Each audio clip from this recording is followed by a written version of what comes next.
Miss Ellen Adarna, totoo nga bang naghihirap na pagkatapos makipaghiwalay kay Mr. Derek Ramsey?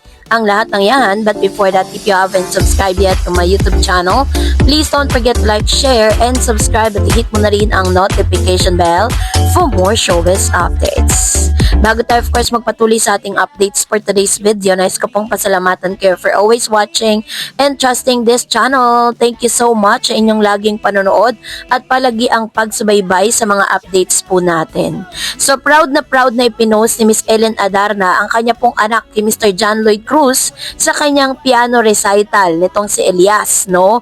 Noong December 17, 2025, kamakailan lamang ay naging usap-usapan sa balita ang muling pagkikita ng dating magkasintahan na sina John Lloyd Cruz at Ellen Adarna. Ngunit hindi dahil sa romantikong rekindling, kundi dahil sa isang napaka-espesyal na okasyon para sa kanilang anak na si Elias Modesto. Sa isang piano recital na ginanap para kay Elias, makikitang magkasama sa entabladong dalawa upang suportahan ang musical na pagtatanghal ng bata. Ibinahagi ang mga larawan at video ng kaganapan sa Instagram stories ng talent manager na si Van Soyosa. At kalaunan ay nirepost din ni Ellen sa kanyang sariling IG story. Makikita sa mga kuha ni Elias na masayang tumugtog ang piano at hawak ang kanyang Certificate of Achievement matapos ang recital. Kasama ang kanyang mga magulang na masiglang nakangiti habang pinagmamasdan siya. Co-parenting at pagkakasundo, bagamat hindi magkasama sa relasyon, sina Ellen at John Lloyd, makikita ang maayos silang ugnayan sa pagtutok sa pangangailangan ng kanilang anak. Ang eksenang pinanood ng publiko ay hindi lamang simpleng reunion, kundi malinaw na ipinapakita ang kanilang co-parenting setup. Magkaibang buhay man ang tinatahak ngayon, nangingibabaw ang pagkakaunawaan para sa kapakanan ni Elias. Sa mismong mga kuha ng recital, makikita rin kasama sa mga nag-support kina John Lloyd Cruz ang kanilang kasalukuyang nobya na si Miss Isabel Santos. Ang presensya ni Isabel sa event ay hindi naging issue dahil tila komportable ang lahat at nag-post sila na magkakasama para sa ilang larawan. Nagbibigay ng positibong impresyon tungkol sa kanilang modernong family dynamic. Hindi bago sa publiko ang maayos na co-parenting ni na John Lloyd at Ellen. Sa mga naunang pahayag at social media post, parehong binigyan diin ni na Ellen at John Lloyd ang pagiging present at responsableng ama ni Elias. Nito kay Elias, ayon sa mga nakaraang balita, nagtatag sila ng isang balanse at magalang na setup upang siguraduhin na makakasama ng bata ang kanyang ama kahit hindi nasasama ang isa't isa sa araw-araw nitong buhay. Ang muling pagkikita ni na John Lloyd Cruz at Ellen ay hindi usapin ng muling pagsasama, kundi patunay na maayos ang kanilang samahan bilang mga parents ni Mr. Elias Modesto. Ang kapakanan ng kanilang anak sa kabila ng kanilang hiwalayan at bagong mga kabanata sa love life, kabilang ang bagong relasyon ni John Lloyd at ang iba pang personal na issue ni Ellen. Nananatiling magalang at suportado ang dalawa para sa kanilang anak. Ang recital ni Elias ay isang magandang halimbawa kung paano ang pagmamahal at respeto ay maaaring manatili kahit magkaibang landas ang tinatahak ng mag-ina at ama. So, tuwan-tuwa naman ang mga netizen na makita yung pagkakaisa nitong si Mr. John Lloyd Cruz at Ellen Adarna. So, bukod pa rito, usap-usapan din ang ilan sa mga naging hakbang nitong si Miss Ellen Adarna. Tuloy, pinag-uusapan na naghihirap na nga daw ba si Miss Ellen dahil kamakailan lamang ay nagbigay ng payag si Ellen Adarna na balak niyang ipagbili ang luxury car na orihinal na regalo mula sa kanyang asawa na si Derek Ramsey. Ang naturang balita inuulat ng Sunstar Cebu noong December 15, 2025.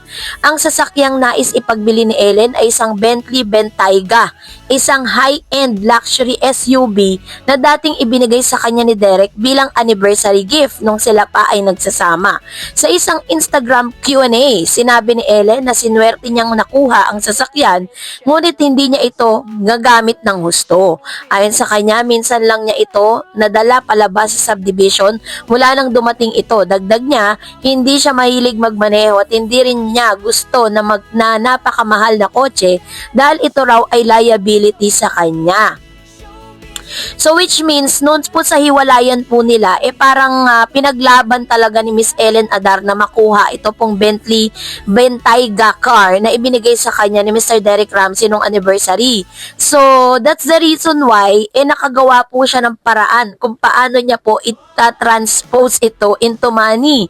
According to them, so ipinaliwanag ni Ellen na sabi niya ganon, hindi siya mahilig sa mga mamahaling kotse dahil nga naman syempre alam nyo, kakaiba po kasi napakamahal ng maintenance po lalong-lalo na ng mga luxury cars. 'Di ba? Kahit nga po yung mga ordinary cars like yung mga SUV or mga cars na talagang masasabi mo na ginagamit ng ilang mga mamamayang Pilipino, 'di ba? Talagang kailangan mo i-maintain yan. Lalo-lalo na kapag po luxury car, napakamahal lalo pag magpapa-change oil ka, ganyan. So tama po yung sinasabi ni Ellen na magiging liability lang to sa kanya.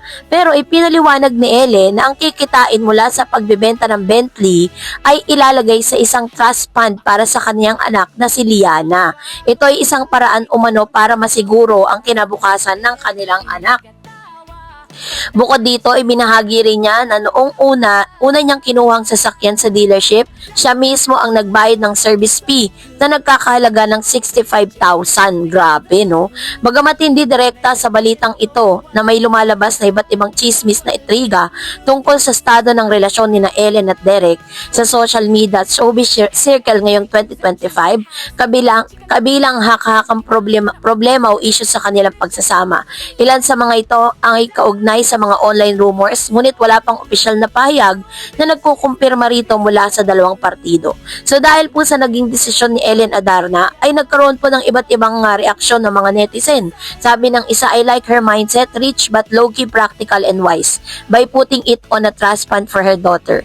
And then another one said, I don't know if the same rules apply sa Philippines, but when you put the under a business name terms are actually different. That's why we don't buy luxury cars. Sabi niya ganun pa. Sabi ng isa, can I sell Ellen and keep the Bentley? Kahit mayaman ang pamilya, kung hindi pa pinamana sa iyo ang yaman at property, kailangan mo pa rin dumiskarte para mabuhay at magkapera. Ang yaman ng magulang, hindi mo yaman. Hanggat hindi pa binibigay sa iyo ang mana mo, hindi pa masasabi na ikaw ay heredera.